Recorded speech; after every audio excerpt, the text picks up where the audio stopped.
Alright, सो continue करते हैं जी, where we actually left of.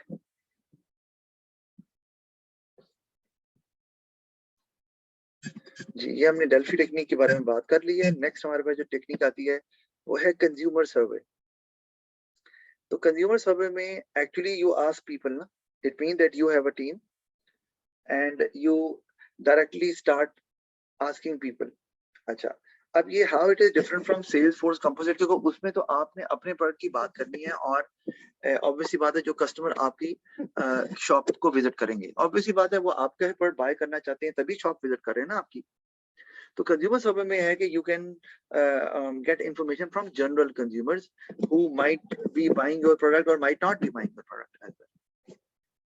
अच्छा, अब तो ये कंज्यूमर सर्वे, अब जाहिर है एक किस्म की मार्केट रिसर्च चाहिए। अब ये टेक्निकल पार्ट है for from business side as well.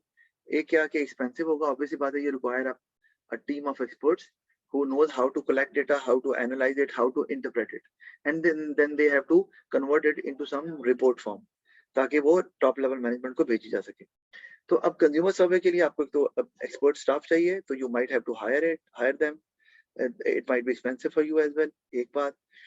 दूसरा ये कि आपका जो फोरकास्टिंग है उसमें टाइम कंज्यूमिंग तो ऑब्वियसली बात है ये होगी, क्योंकि अब आप खुद से डेटा इकट्ठा करने वाले हैं। तो अब उसमें ये एक प्रॉब्लम जरूर आ जाती है कि अगर आपके पास एक्सपर्ट टीम नहीं है डेटा कलेक्शन के लिए, तो आपका जो सारा जो डेटा है वो मैसी हो जाएगा और आपको कुछ समझ नहीं आएगी कि इस डेटा को क्या करना है, या whether we can use that data for sales forecast या प्रोडिक्शन के लिए इस्तेमाल कर सकते हैं कि नहीं कर सकते।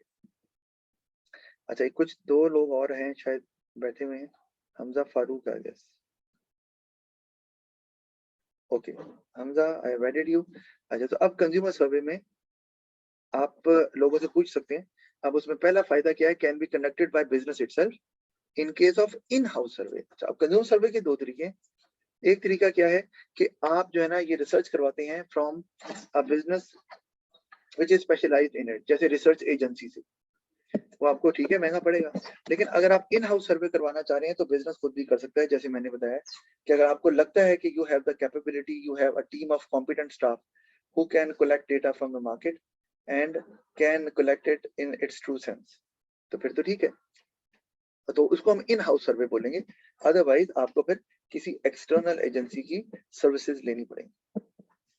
अच्छा, अब फिर एक्यूरेट रिजल्ट आ गया तो इन, अच्छा क्या, तो ये अब फायदा ये है कि बिजनेस अगर खुद से कंडक्ट कर सकता है तो फिर इसकी रिलायबिलिटी का तो कोई मुकाबला ही नहीं ना होगा, क्योंकि बिजनेस ने तो कोशिश करनी है कि डेटा जो है ना वो जितना रिलायबल हो सकता आए, क्योंकि because the people are they belong to the same organization ना, तो वो ऑब्वियसली दे बी लॉयल, तो वो एक एलिमेंट आ जाता है इसके अंदर। तो और it can quickly be given to the concern person as well जो डेटा इकट्ठा होते हैं। पहले भी हमारी बात हुई थी ना, सेल्स फोर्स कंपोजिट में भी ऐसे ही है ना। अच्छा, फिर एक्यूरेट रिजल्ट्स की अगर मैं बात करूं तो in case of hiring market research agency, as such agencies are expert in doing it. तो आप ये भी कर सकते हैं कि आपको ये लगता है कि अगर आपका स्टाफ कॉम्पिटेंट नहीं है तो आपकी शायद इंफॉर्मेशन रिलायबल तो हो, लेकिन वो यानी कि जो इकट्ठी इंफॉर्मेशन की है वो तो यही है, लेकिन उनके पास मार्केट रिसर्च की टेक्निक्स नहीं, तो they are not that competent. तो फिर बेहतर है कि आप जो है ना वो मार्केट रिसर्च किसी से करवा लें आउटसाइड ऑफ द बिजनेस, जो कि एक्सपर्ट है, स्पेशलाइज्ड है इन दैट, ताकि आपका रिजल्ट भी एक्यूरेट आए। तो ये एक्यूरेट आपका रिजल्ट आ सकता है, आप रिक्वायरमेंट बताएंगे तो जो एक्सपर्ट है इनको कहेंगे ना काम, आप उनको देंगे तो यही होगा। अच्छा, नुकसान क्या है कि टाइम कंज्यूमिंग है, required awareness of research technique, ये आपको मैंने बता दिया। मैं खैर मुझे इसको डेवलप करने की जरूरत नहीं है, आप कर लेंगे। और last but not the least expensive in case of hiring specialized market research agency, ये भी आ जाता है। मेरे ख्याल इसको भी मैं कोई भी पॉइंट डेवलप करने की जरूरत नहीं है।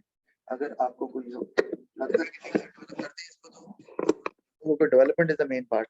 पॉइंट लिखने के नॉलेज के नंबर तो आपको पता है ना होने के बराबर होते हैं P3 में। है कोई क्वेश्चन तो बता दें, नहीं है तो फिर आगे चलते हैं।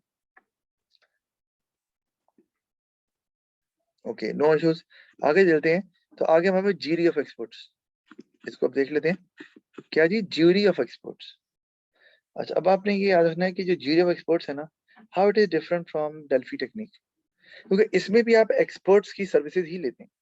but those people are your employees, they are the existing employees of the business. लेकिन वो सेल्स फोर्स कंपोजिट की तरह नहीं है कि सेल्स स्टाफ है और बस जनरल को सेल्स स्टाफ के पास कितना के एक्सपीरियंस होता है रिसर्च करने का, डेटा कलेक्ट करने का, नहीं ना, वो तो बस एक जनरल वे में जो तरीकेकार है क्वेश्चन पूछ के और आंसर बता देना। तो जीरो ऑफ एक्सपर्ट्स और डेल्फी टेक्निक ये एक्सपर्ट्स होते हैं, और लेकिन डेल्फी टेक्निक में डिफरेंस ये है कि वो they are not the employees of the business and you need to pay them if you want to get their services. Jury of experts में वो आपके एग्जिस्टिंग एम्प्लॉइज होते हैं, that is the main difference between jury of experts and Delphi technique. तो इसमें quicker and cheaper than Delphi technique, जारी बात है आपके अपने एम्प्लॉइज हैं तो you can get the information fast, क्योंकि वो आपके लिए ही काम कर रहे हैं। वरना डेल्फी टेक्निक में तो हो सकता है ना कोई और बिजनेस भी उनको क्वेश्चन भेजता हो, तो they might take time to fill the questionnaire and give their feedback. यहाँ पर तो वो काम कर ही आपके लिए नहीं है, तो ऑब्वियस सी बात है आपको जल्दी ही इंफॉर्मेशन मिलेगी, चीपर भी होगी क्योंकि आपको एक्स्ट्रा कोई पेमेंट नहीं करनी इस केस में। इग्नोर्स मार्केट कंडीशंस, वो क्यों? क्योंकि जो आपके एम्प्लॉइज हैं वो एक्चुअली उनका एक्सपीरियंस आपके साथ ही है, उनका एक्सपीरियंस किसी, वो जो डेल्फी टेक्निक थी वो तो ओवरऑल मार्केट को जज कर रहे हैं ना, इंक्लूडिंग ऑल द कंपेटिटर्स, ठीक है, अलोंग विद योर बिजनेस। ये जो ज्यूरी ऑफ एक्सपर्ट्स हैं ये तो आपके बिजनेस का ही इनका एक्सपीरियंस है, तो शायद वो उतनी इनकी एक्सपर्टीज ना हो कि वो मार्केट के सारे फैक्टर्स को कंसिडर कर सके, क्योंकि वो सिर्फ उन फैक्टर्स को देख रही हैं जो कि आपके बिजनेस को जिन्होंने अफेक्ट किया था, ठीक है। आगे जाके हो सकता है कि वो कुछ फैक्टर्स को इग्नोर कर दें क्योंकि उनका शायद आपके बिजनेस से ताल्लुक नहीं है, लेकिन आगे वो रेलेवेंट बन जाए। अभी नहीं है रेलेवेंट, फाइन, ठीक है, लेकिन आगे रेलेवेंट हो जाए। जैसे मैं एग्जांपल देता हूँ कि आपका जो प्राइस है, आपके बिजनेस का जो प्रोडक्ट है उसकी प्राइस काफी लो है, तो इनकम डज नॉट मैटर कि जी इनकम कम भी है तो लोग still they are able to buy your product. इसने इग्नोर कर दिया ये एक्सपर्ट्स ने कि यार ठीक है, इनकम से तो मैटर नहीं कर रहा, हमारी प्रोडक्ट फिर भी बिकेगी बिकॉज इट इज चीपर। आगे जाके आपको कीमत बढ़ानी पड़ गई फॉर सम रीजन, तो now a big chunk of the income of the people is being consumed to buy your product।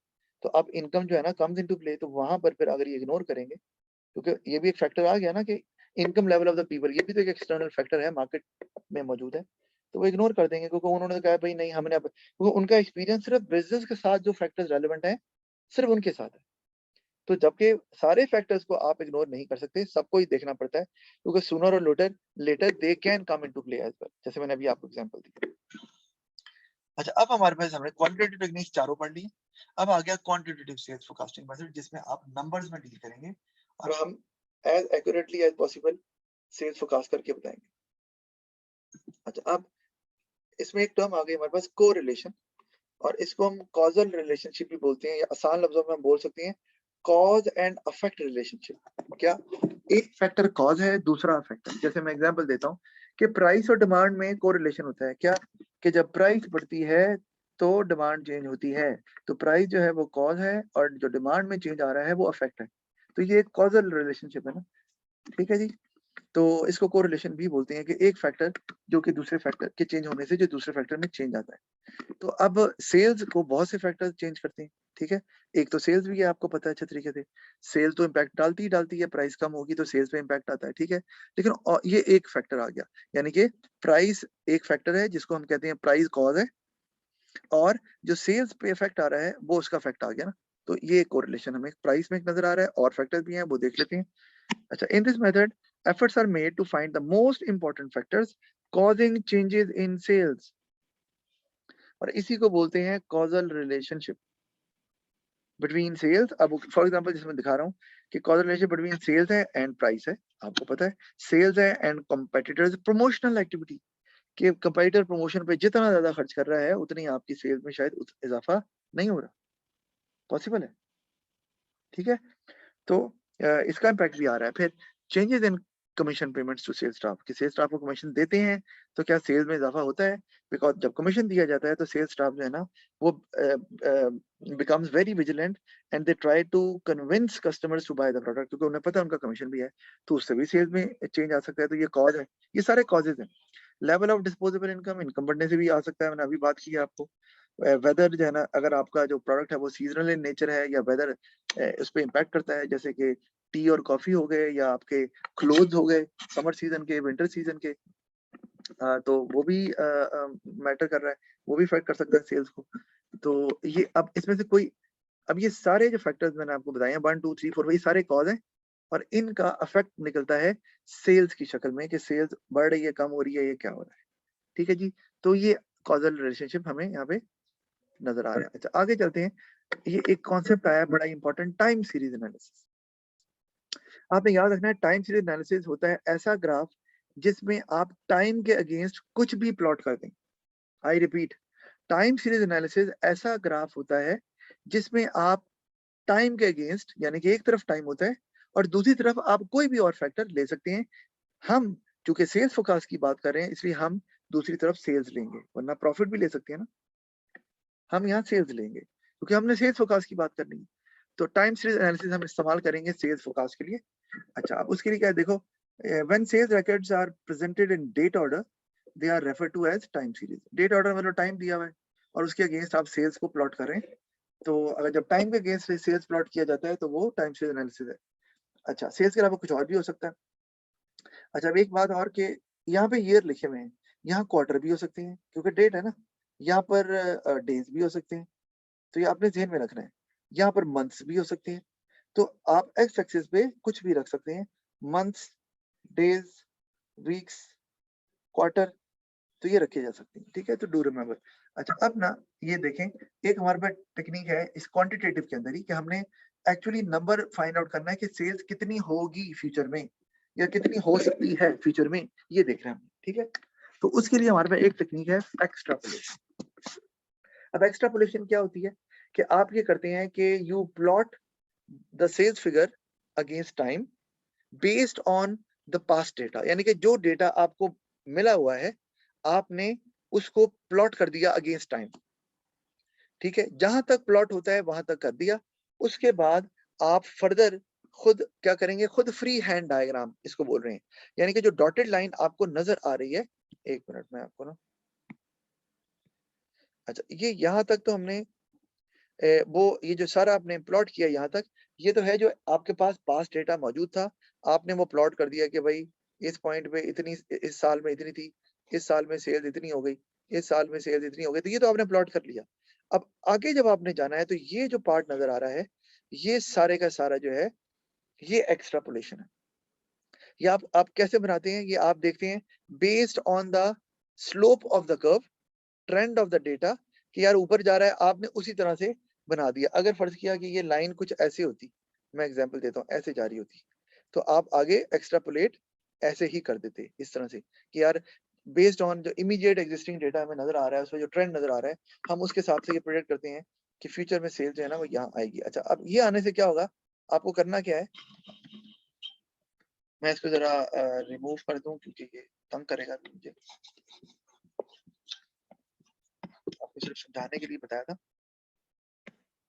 तो इसमें अब ये है कि आप या आसानी से आपने अगर देखना है कि यहाँ पर कितनी सेल्स है, ये आपका फ्यूचर है, ठीक है, लेट्स से ये 2021, तो आप आसानी से इसको रीड कर लेंगे, अगर आपसे देख लेंगे यार यहाँ पे सेल्स कितनी है, तो आप आसानी से बता सकते हैं कि जी 10400 जी मेरी सेल्स 2021 में कि दिसंबर में इतनी होने वाली है, एग्जाम्पल है ना। तो इस तरह से आप ये एक्स्ट्रापोलेट करते हैं टू फोरकास्ट सेल्स, और आप देखिए यहाँ पर नंबर में सेल्स आएगी, ये नहीं होगा कि सेल्स बढ़ रही है कम हो रही है। क्वालिटेटिव सेल्स फोरकास्टिंग में तो यही करते हैं ना, अब सेल्स बढ़ेगी अब कम होगी, यहाँ है सेल्स कितनी होगी, बढ़ेगी तो कहाँ पहुंचेगी, कम होगी तो कहाँ जाएगी, तो ये इसमें चूंकि इसलिए क्वांटिटेटिव सेल्स फोरकास्टिंग बन जाता है। ये किसी ने कुछ पूछना है, किसी बच्चे ने तो पूछ ले, क्योंकि फिर मैं आपको क्वेश्चन दूंगा क्लास के अंदर जो आपको करने होंगे। ऑफ कोर्स पहले मैं क्वेश्चन आपको करके बताऊंगा, गाइड करूंगा आपको साथ साथ। अच्छा, फिर आगे चलते हैं। अच्छा, when actual sales are plotted on a time series graph, the line can be extended into the future along with the trend of the past data, यानी कि जो past data का ट्रेंड चल रहा है आप उसी को एक्सटेंड कर देते हैं by drawing a free hand line। तो assume sales patterns are stable। हाँ, यहाँ पे ये assumption जरूर की जाती है कि सेल्स पैटर्न में कोई फ्लक्चुएशन नहीं आएगी, कि पास में जिस तरह से चल रहे हैं, जो ट्रेंड चल रहा है फ्यूचर में भी वही चलेगा, ये assume करते हैं। ऑब्वियस बात है, ये assumption can prove to be wrong as well। तो इसलिए ये एक्सट्रापोलेशन जो है वो हर दफा शायद उतनी एक्यूरेट ना आए आपकी, क्योंकि आपका जो ट्रेंड है वो चेंज हो सकता है ना फ्यूचर में, ये तो assume कर रहे हैं कि वही रहेगा। तो ऐसी मार्केट जहां पर ट्रेंड तेजी से चेंज नहीं होता, मार्केट इतनी डायनामिक नहीं है, कंपटीशन ज्यादा नहीं है, तो वहां पर शायद सेल जो है ना उसका जो ट्रेंड है वो ज्यादा फ्लक्चुएट नहीं करता, तो उधर शायद ये मेथड एक्सट्रापोलेशन वाला इस्तेमाल हो सकता है। अच्छा, आगे अब चलते हैं जी। अब टाइम सीरीज एनालिसिस में हमने जो पढ़ना है, हमारी टेक्निक जो पढ़नी है, जो पेपर में आती है, जो आपके लेवल के सिलेबस में है टाइम सीरीज एनालिसिस के अंदर, वो एक तो हमने एक्सट्रापोलेशन पढ़ लिया, ठीक है।